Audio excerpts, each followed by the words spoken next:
जिंदगी ही सब कुछ है। जिंदगी है तो सब कुछ है, और जिंदगी नहीं है तो कुछ भी होने का फायदा भी नहीं। और जैसा कि पिछले एपिसोड से हमने जाना कि किस तरह हमारी जमीन धूल से वजूद में आई, और फिर किस तरह हमारी जमीन में एस्टेरॉइड्स के जरिए पानी आया, लेकिन फिर ऐसा क्या हुआ कि जमीन में जिंदगी का आगाज हुआ। आए और दरियाफ्त करें कि हम क्या कुछ जानते हैं।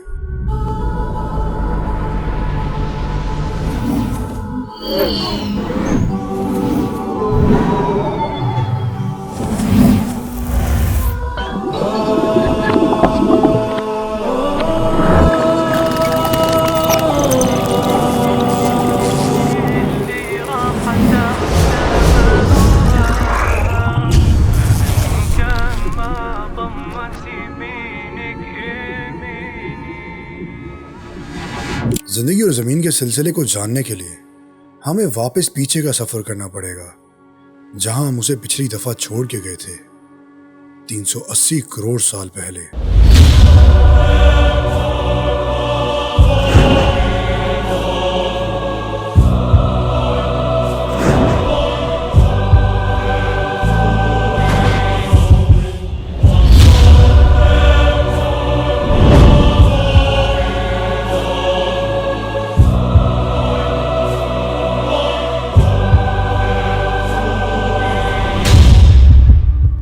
380 करोड़ साल पहले।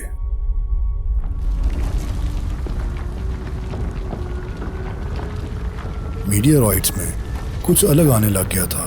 इस दफा पानी के साथ साथ मीडियोराइट कुछ अलग भी ला रहा था। जैसे जैसे वो समंदर के अंदर घुलता गया, मीडियोराइट्स ने कार्बन और कदीमी प्रोटॉन्स जो कि अमीनो एसिड से बने थे, जो खला से समंदर में मुंतकिल हुए। हजारों फुट समंदर के नीचे दर्जा हरारत इतना कम था कि करीब था कि वो जम जाए, लेकिन फिर एक ड्रामाई नजरिए के धोखे ने शक्ल पकड़ी। समंदर के अंदर चिमनी से गर्म लिक्विड खारिज होता है। जमीन की गहराइयों में अब मादनियात और गैस का इकट्ठा होना अब दूर नहीं था। वो ये प्रोटॉन्स के मजमूए वापस समंदर में खारिज होते हैं, और ये प्रोटॉन्स के मजमूए समंदर में खारिज हुए और नतीजतन इसके मीनार बनते चले गए। मादनियात और केमिकल्स के मजमूए की वजह से पानी एक केमिकल का सूप बन गया था। ये बात जानना नामुमकिन है कि कब और किस तरह इसमें जिंदगी का आगाज हुआ।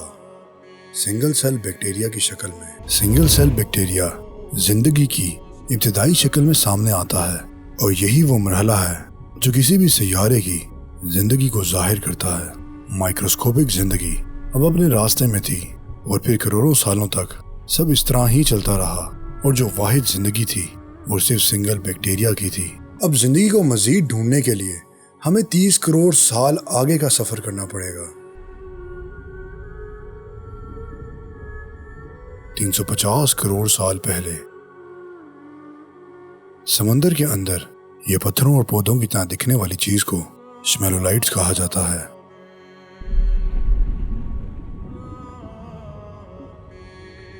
हर श्मेलोलाइट बैक्टीरिया की कॉलोनी है जिसमें बैक्टीरिया रहते हैं। ये बैक्टीरिया सूरज की रोशनी को खाने में तब्दील करते हैं, जिस अमल को हम फोटोसिंथेसिस कहते हैं। ये सूरज की ताकत को इस्तेमाल करते हैं ताकि कार्बन डाइऑक्साइड और पानी को ग्लूकोज में तब्दील कर सकें, जो कि चीनी की सादी किस्म है। और सबसे हैरत की बात यह है कि जादुई तब्दीली ऑक्सीजन पैदा करती है, और फिर आहिस्ता आहिस्ता ये ऑक्सीजन बनाना शुरू हो गए, और देखते ही देखते ऑक्सीजन पूरे समंदर में फैल गई। और फिर ऑक्सीजन लोहे के निशान को संगालूद करती है, जो कि समंदर की सतह पर जाके गिरता है ताकि लोहे की रिच चट्टान वजूद में आ सके। और ये वही धात है जो आने वाले दिनों में पुल, कश्तियों और बहुत सी चीजों को बनाने में काम आएगा।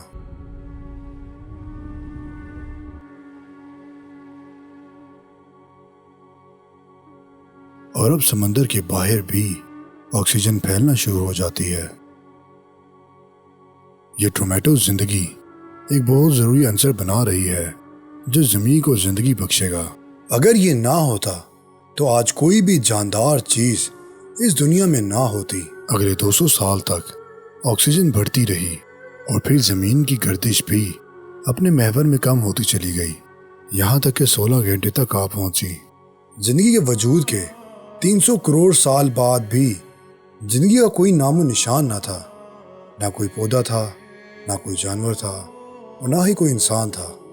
لیکن زمین کے پاس وہ تھا جو کسی بھی سیارے کے پاس نہ تھا، طاقت جو سب کچھ بدل سکتی تھی۔ 150 کروڑ سال پہلے زمین اب ایک خوبصورت گیند بن چکی تھی، جس میں اب آتش فشاں جزیرے بھی موجود تھے، اور پھر لاکھوں سالوں تک ایک پراسرار کشش نے اسے بدلنا شروع کیا۔ سمندر کے اندر، زمین کے نیچے، زمین نے اپنی پرتیں توڑنا شروع کی۔ اس وقت بھی زمین کی بنیاد بہت گرم تھی، جس کی وجہ سے چٹانوں کی حرکت وجود میں آئی، اور یہ حرکت زمین کی پیدائش کو دھکیلنا اور کھینچنا شروع ہو گئی، اور اپنے ساتھ جزیرے اور سمندر بھی لاتی چلی گئی، اور لاکھوں سالوں تک ایسا ہوتا چلا گیا۔ اور 400 کروڑ سالوں میں سپر بر اعظم وجود میں آیا، پینجیا۔ شمیلولائٹس نے اپنا جادو 200 کروڑ سال تک دکھایا، اور فضا کو آکسیجن سے بھرتی رہی، اور اب درجہ حرارت 85 ڈگری پہ آ گیا تھا، اور اب دن 18 گھنٹے کے ہو چکے تھے۔ لیکن ابھی یہ سیارہ دیکھنے میں مارس جیسا تھا، نہ کہ زمین جیسا۔ زندگی کو مزید تلاش کرنے کے لیے ہمیں مزید آگے کا سفر کرنا ہوگا۔ 75 کروڑ سال پہلے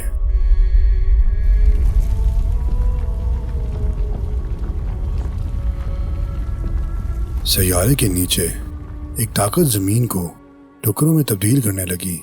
یہ اس طرح تھا کہ زمین اب حصوں میں ٹوٹ رہی ہو، اور یہ سب ایک طاقت کر سکتی تھی، گرمی، جو کہ زمین کی بنیاد سے نکل رہی تھی، انچ بٹا انچ، سال بٹا سال۔ اور اب سپر بر اعظم بھی ٹوٹتا چلا گیا، اور اس ارضیاتی عمل کی وجہ سے آتش فشاں پھٹ اٹھے، جس نے کاربن ڈائی آکسائڈ خارج کرنا شروع کر دیا۔ کاربن ڈائی آکسائڈ پانی میں حل ہونا شروع ہو گیا، جس کی وجہ سے ایسڈ رین سٹارٹ ہو گئی۔ جب بر اعظم ٹوٹنے لگے تو بہت سارے پتھر پھٹنے لگے، اور ان پتھروں نے تیزاب کی بارش اپنے میں جذب کی، یہاں تک کہ کاربن ڈائی آکسائڈ بھی، اور بہت بڑی مقدار میں کاربن ڈائی آکسائڈ فضا میں بھی حل ہو گئی۔ اور اب فضا میں اتنی کاربن ڈائی آکسائڈ نہیں بچی جو سورج کی تپش کو زمین تک آنے سے روک سکے، اور پھر کچھ ہزاروں سالوں میں درجہ حرارت -60 تک گر گیا۔ اور پھر 65 کروڑ سال پہلے وہ وقت شروع ہوا جسے سائنسدان برف کا گولا کہتے ہیں۔ ان کے مطابق یہ اب تک کا لمبا ترین اور سرد ترین دور تھا، جس میں برف کی دیواریں ہزاروں فٹ تک اونچی ہوتی چلی گئیں۔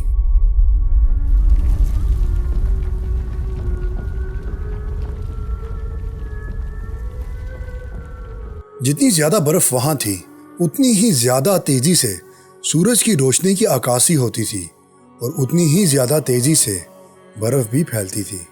اب زمین 10,000 انچ نیچے برف کی چادر سے ڈھک چکی تھی۔ زمین کی شروعات ایک آگ کے گولے سے ہوئی تھی، اور اب وہ ایک برف کا گولا بن چکی ہے۔ عملی طور پر سورج کی روشنی کی عکاسی فضا میں جاتی چلی گئی۔ ایسا لگتا ہے کہ اب کچھ بھی باقی نہیں رہا، یہاں تک کہ سورج بھی کسی کام کا نہ رہا، اور اگلے 1.5 کروڑ سال تک زمین برف کا گولا ہی بنی رہی۔ پھر وہ کیا چیز تھی جس نے اسے بدلنے پہ مجبور کیا؟ کسی چیز نے تو اس کو بدلا تھا اور اسے برف کے پنجرے سے آزاد کیا تھا، لیکن سوال یہ ہوتا ہے کہ کس نے اور کیسے؟ ان سب باتوں میں ہم نے ایک چیز کو نظر انداز کر دیا ہے۔ زمین اوپر سے کتنی بھی ٹھنڈی کیوں نہ ہو، لیکن زمین کی بنیاد ابھی بھی گرم تھی۔ جب سے زمین وجود میں آئی، تب سے زمین کے جمنے تک آتش فشاں پھٹتے چلے گئے، اور اب بھی کچھ ایسا ہی ہونے والا تھا۔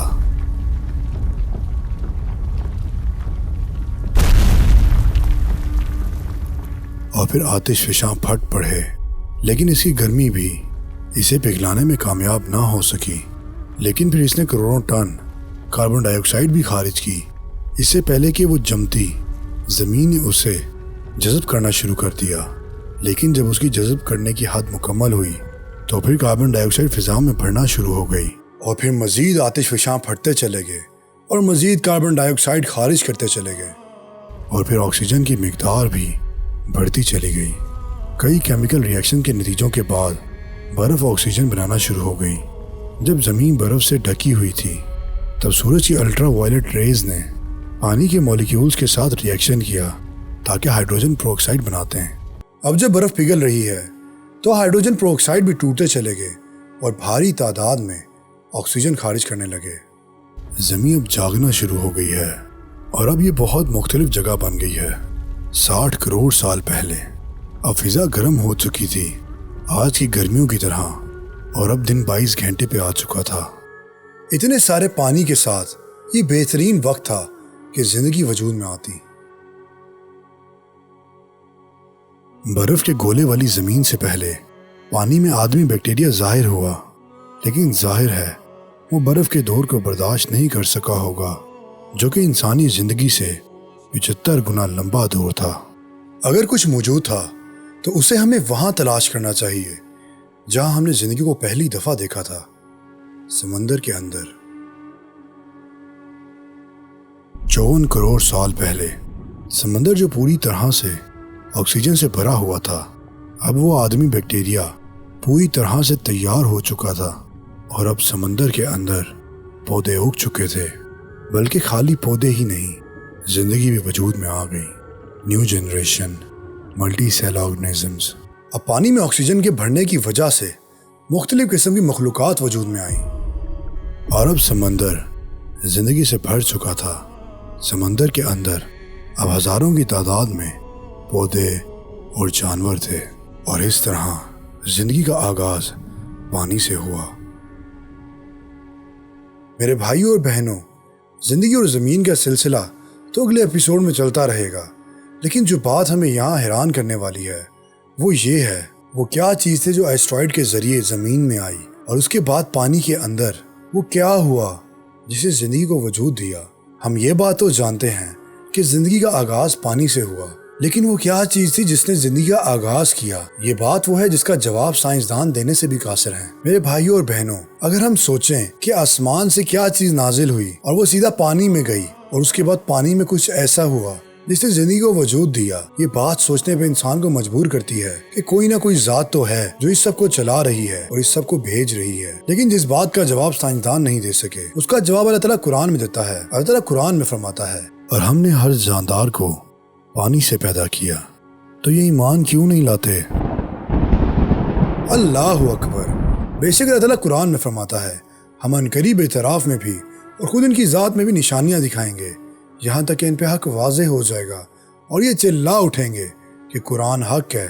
क्या तुमको ये काफ़ी नहीं कि तुम्हारा परवरदिगार हर चीज़ से वाकिफ़ है? Not the eyes that are blind, but the hearts. और इसीलिए हम कहते हैं गौर करें, क्योंकि गौर करने वालों के लिए निशानियाँ हैं।